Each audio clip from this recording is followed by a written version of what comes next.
Welcome to the Best Little Town podcast, your go-to source for everything happening in the town of Bedford's local government.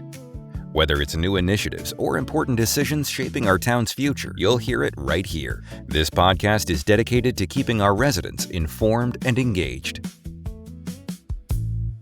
Hello and welcome to the Best Little Town podcast. My name is Bart Warner. I'm the town manager of the town of Bedford, and joining you on Wednesday morning, June 3rd, to provide a report and recap of the most recent town council meeting, which took place last night on Thursday, June 2nd.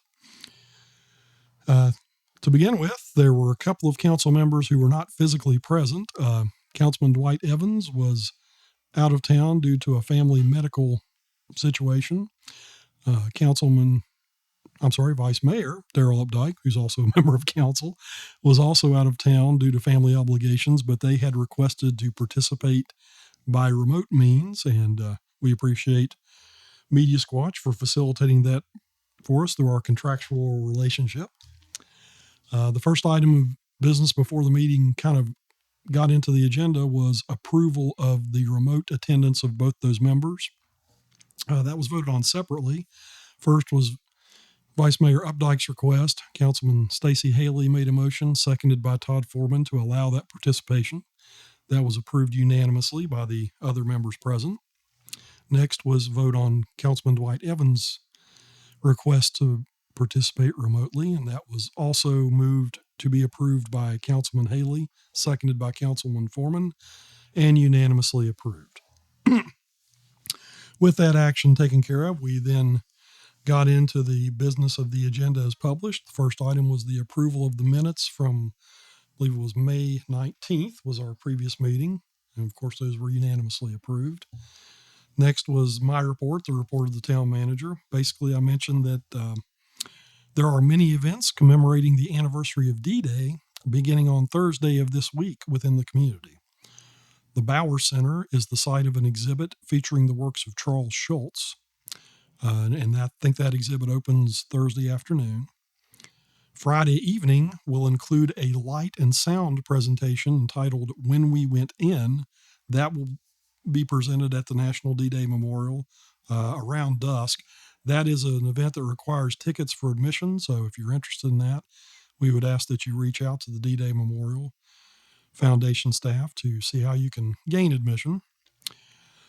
The annual Remembrance Ceremony, sponsored by the National D-Day Memorial Foundation, will take place on site at the memorial on Saturday at 11 o'clock a.m. Also, the Bedford Boys Tribute Center will host a wreath-laying ceremony in front of the Bedford County Courthouse on Saturday evening beginning at 5:45 p.m. The next item on the agenda was appearances before council. We had one person sign up to speak, and that was Mr. Irving Reynolds, who identified himself as the pastor of Bethel Baptist Church in Evington. He shared a word of scripture with us from Jeremiah chapter 33, specifically beginning with verse 3, and also offered prayer on behalf of the community and the council. The next item was council comments. We began around the dais with Councilman David Foster, who thanked all those who were physically in attendance. And he also asked for me to provide an update on the status of the Bedford Middle School renovation project, and specifically the activity ongoing with the yellow building. That's the older of the two main buildings on that site, affectionately referred to as Old Yellow. The performance agreement for the redevelopment of that property calls for that to be a boutique hotel. The apartment building next door has been complete and is now up and running. And as an aside, I noted that is now being leased. It's almost 3/4 full in terms of the leased units available there. So that part of the project is substantially complete by Waukesha Development and their principal, Dave McCormick. I also noted that I spoke with Mr. McCormick by phone last week to talk about the status of Old Yellow. Last night I mentioned the fact that there was a delay in that part of the project related to a dispute and some questions about the construction drawings that were submitted to our building official.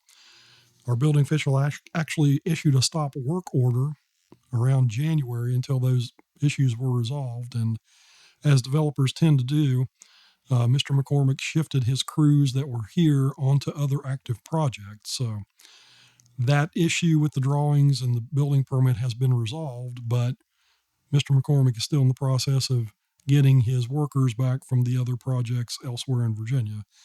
And he advised me last week that that's still probably going to take a couple of weeks. He affirmed that the Old Yellow Building will still be developed as a hotel. One unique feature is that the rooms will include washers and dryers.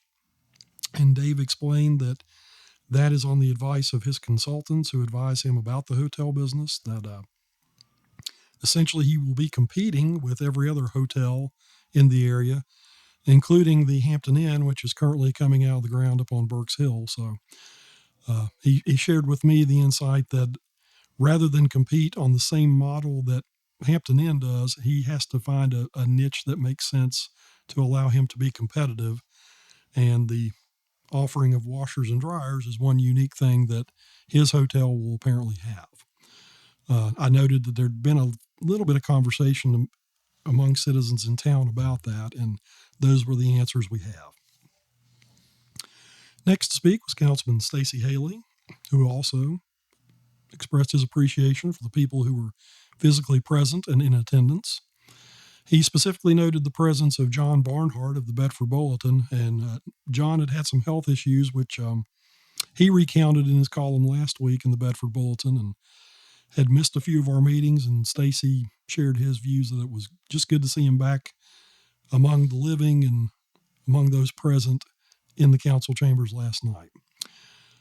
Mr. Haley also noted that the Benevolent and Protective Order of Elks will be sponsoring a Flag Day event on Wednesday, June 10th at 9 o'clock a.m. in Centertown Plaza.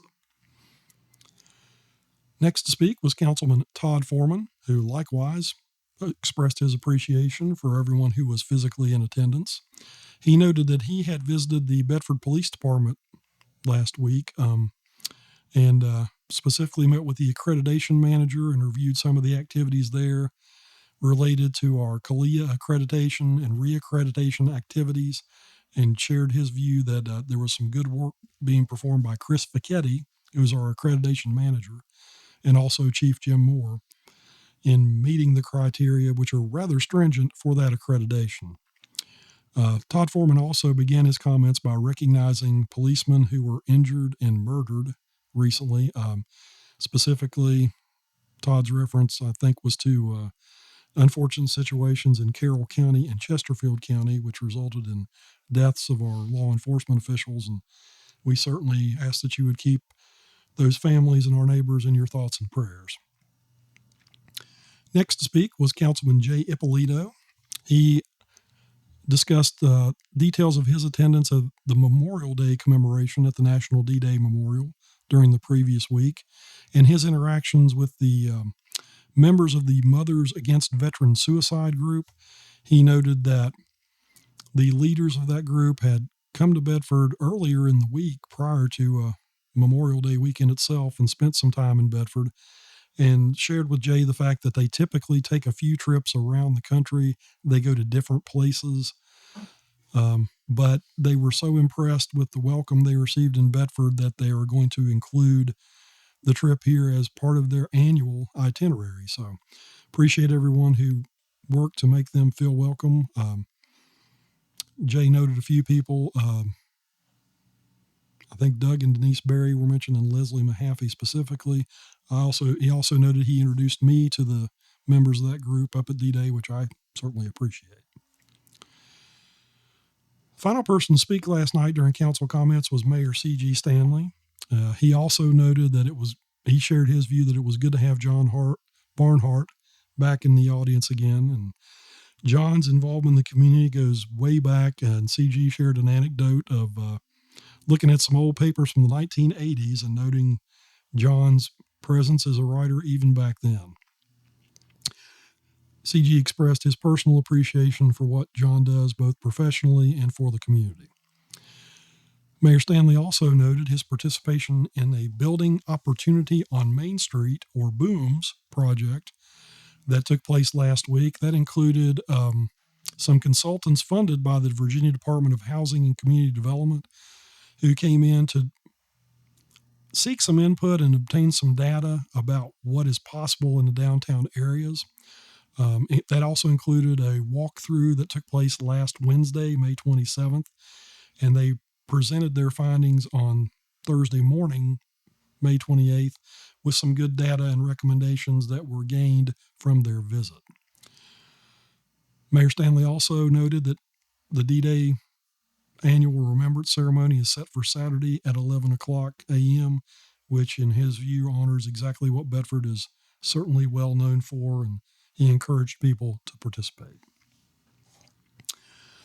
There were no council committees which have met since the last time we had a regular council meeting, and there were no revisions to the agenda. So with that, we jumped right into the rest of the agenda. The first was a public hearing on the business, professional, and occupational licensing tax for calendar year 2027. This tax, the BPOL tax, is proposed to be increased from 15 cents per $100 of gross receipts for retailers who have sales in excess of $10 million. Currently, the rate has been 15 cents per $100. The budget as proposed would raise that to 20 cents per $100. Public hearing notice was read and the hearing itself was open. There were no speakers, and so consequently we moved on to the next item of the agenda, which is new business. And the first feature in that part of the agenda was a brief presentation regarding the operations and outcomes of the Finance Department, which was presented by Ann Cantrell, who serves very capably as our Director of Finance. Ann provided a great deal of information about the daily activities and responsibilities of her department. I would encourage folks who were not there present physically during the real-time presentation or who didn't watch last night to go on youtube.com, search for Town of Bedford, Virginia, and watch last night's meeting to get further details about the difficult and challenging work that the good folks in the Finance Department and Treasurer's Office perform. The next item of new business was the ordinance that would effectively raise the BPOL tax for retailers who have sales in excess of $10 million from 15 cents per $100 to 20 cents per $100. Town Council was requested to adopt the ordinance that would affect that change, and on a motion by Councilman Dave Foster, seconded by Councilman Stacy Haley, the vote was unanimous, all 7 members voting to make that change in the BPOL tax rate for calendar year 2027. The next item of new business was adoption of the budget for fiscal year 2026-2027. The fiscal year 2026 proposed budget was presented to Town Council at a work session on May 2nd. After input from the work session, the budget was revised to reflect recommendations of Town Council. A notice of public hearing was advertised in the Bedford Bulletin on May 6th, and that public hearing took place on May 19th at the regular council meeting. Fiscal year 26-27 budget summary is included as follows. The general fund is proposed to be $11.3 million. The solid waste fund is over $729,000. The electric fund is proposed to be $30.2 million. The fund for the Public Safety Training Center, that is a joint operation of the town and county, which provides opportunities for basically police and fire and other first responders to maintain their skills. That budget is proposed to be just over $82,000. There is a $10,000 restricted fund included in the budget. The general fund capital project budget is proposed to be $260,000, and the electric fund capital budget is proposed to be $2.1 million. The total of all funds for the proposed 26-27 budget cycle is $44,813,561. Last night, Town Council was requested to adopt the budget for fiscal year 26-27 and approve the ordinance appropriating the funds. Before that motion was made and discussion took place, I did interject a note, one change recently in terms of the personnel listing. which relates to the information technology department. We've had a position identified as network technician that is currently vacant at grade 16. We've got a vacancy in that, and based on our review of the actual workload and what needs to take place according to Daryl Fouts, our IT director, we are creating a new position which is identified as help desk technician at grade 14. So both of these will be included in the allocation that is part of the budget, but our intent is to keep the network technician position vacant at grade 16 and instead replace that individual with a help desk technician at grade 14, which essentially would be a lower cost.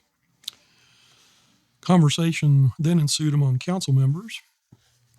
Councilman Stacey Haley brought up a garbage truck that was included in the original capital improvement plan and proposal for fiscal year 26-27 and questioned whether it would be wise to defer that to fiscal year 27-28 and also have another discussion of trash pickup and that service in general during the coming fiscal year. Councilman Haley also noted that the electric department is proposing to purchase an electric utility truck that will cost at least $425,000, suggested that we possibly divide the payments for that truck over multiple years based on our prior experience, which says that when we do order a vehicle such as this or a piece of equipment, it typically takes longer than 12 months to receive. So in an effort to kind of reduce the encumbrance and the effect on the budget, Councilman Haley asked about the possibility of splitting that over the next 2 fiscal years. Electric Director John Wagner rose to the podium and advised that while typically it does take about 18 months to receive those trucks from the time they are ordered, it is very possible that we may actually get it within the next fiscal year. And this is a truck that will be replacing one that has been in use for 12 years. So he shared his view that it's a truck that's very much needed, and we will need to pay for it regardless of when it does arrive. Councilman Haley also asked a question about the activities of some contractors in town, mainly PCC, and citizens may have seen trucks bearing that logo. That is a firm that has been engaged by a lot of the telecommunications providers and internet service providers in town who've been expanding. Mr. Wagner explained that we have an arrangement with those people whereby they provide some backup services for us in the event that we ever need them. He noted that basically our payment to them is the travel expenses that they incur in addition to their existing contracts with their other telecom providers. The recent example we had a couple of weeks ago on South Street where a electric pole was hit, that was actually replaced by PCC, mainly because our lineman crews were already performing some scheduled work in other places and they could not be pulled away to address that in a timely fashion.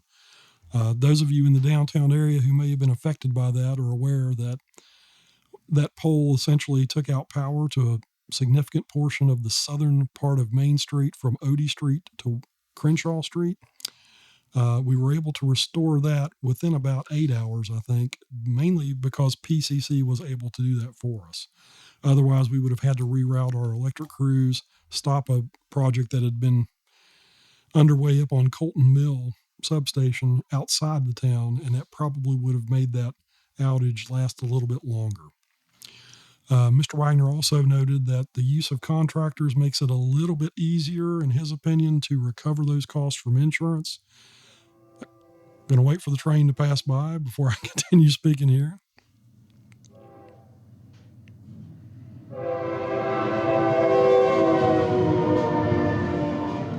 Feel free to think in your mind of your favorite Johnny Cash lyrics as it goes by. Going back to when things happen, when town property is damaged, we are represented by the Virginia Risk Sharing Association. That's our insurance coverage provider, basically provided through our membership of the Virginia Municipal League. Whenever things like this happen, where the pole is hit, we do turn those claims into the insurance company, and they do pursue collection on our behalf. So John explained that in answer to Mr. Haley's question. Next, Councilman Jay Ippolito raised some concerns about enforcement of parking standards and shared his concerns about the level of activity and level of service provided for our police department, and trying to not editorialize too much. Mr. Ippolito essentially shared his dissatisfaction with the current level of service and asked if there were additional staff included in the budget as proposed. We responded that we have not added additional personnel because largely there's not revenue identified to pay for that, and that the intention of the police department is to enforce the existing parking regulations with the existing allocated staff. On that note, we mentioned that we're currently down in our numbers a bit, but we have 3 officers who have recently completed the academy and will be sworn in. And coincidentally, we intend to introduce those at the next council meeting on June 16th, which hopefully could address some of the concerns raised by Mr. Ippolito. Mr. Ippolito suggested that we consider a new position for enforcement and shared his view that the revenues collected by that enforcement could pay for that position. There were a couple of other random comments about the budget, but then ultimately there was a motion made by Councilman Dave Foster, seconded by Vice Mayor Updike, to adopt the budget for fiscal year 26-27 and approve the ordinance appropriating funds. That motion passed by a vote of 5-2.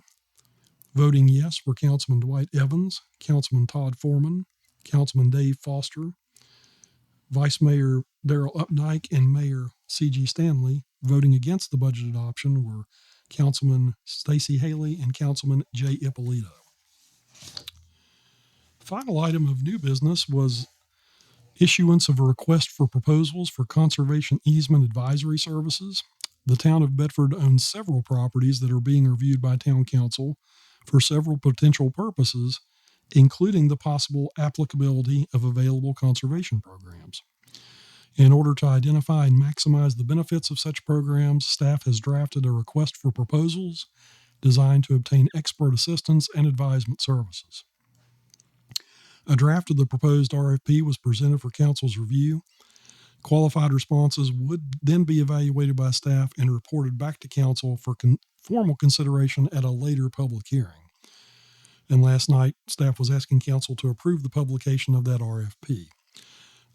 As part of the discussion, Councilman Haley asked about what specific properties would be included in the services to be provided. The answer is we don't really know yet, but I did explain that we have been approached by a provider of this kind of services, mainly in response to our recent discussions of the property adjacent to the Stony Creek Reservoir.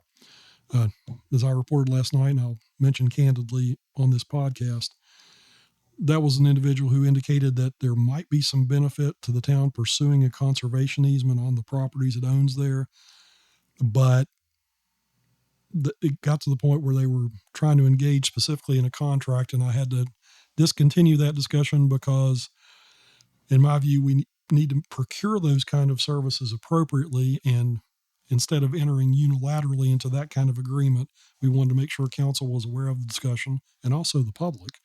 And then also we put out the RFP to see if there are other qualified entities who can provide that guidance to us. So that's kind of the background. It kind of came out of the reservoir discussion. That could be an outcome, but the first step would be to obtain the services of a qualified expert who can guide us through that. That is a very specialized and complicated process. It involves remuneration of tax credits, certain questions about deed restrictions and ownership, that there are people who specialize in this, and our intention would be to secure the services of someone who would do that on either a contingency or commission basis, and there would not be any cost to the town. But the first step is to identify an appropriate source of those services. So that was the intent behind the issuance of the RFP. On a motion by Todd Foreman, seconded by Councilman Stacy Haley, council voted unanimously to approve publication of a request for proposals for conservation easement advisory services. And with that, the business of the town was concluded at last night's town council meeting. The next meeting will take place on Tuesday, June 16th, beginning at 7 p.m. Again, we are scheduled to meet on the first and third Tuesdays of each month at 7 p.m. at 215 East Main Street in our council chambers. That's located on the upstairs top floor of the building. In the meantime, if you have any questions about things or any concerns, we certainly welcome your input at any time. Please call Town Hall during business hours at 540-587-6001, or you can email me directly at bwarner, that's BWARNER, at bedfordva.gov, and I will be happy to assist you with any questions, concerns, or hopefully not, any problems you have. In the meantime, we appreciate your attention to things. I've always said we will always take interest over apathy anytime. So we have a lot of folks who are expressing interest in the activities of town, a lot of people who are actively investing in the town and conducting business, and we appreciate all of that. And we appreciate the patience of everyone as we experiencing some new things within town, including some physical growth in terms of residential housing, some possible redevelopment in our downtown areas, and always ideas about what things should look like in the future. And again, the title of this podcast, Best Little Town, is always our goal and our intent to meet high standards for our community. So we appreciate everyone who makes that possible and does that in a variety of ways. Hope you will be able to join us at the meeting on June 16th, and good Lord willing, I will be back on June 17th to provide a recap. Until then, thank you very much for your attention and wish you all the best in your experience living, working, and playing in Bedford, Virginia, the world's best little town.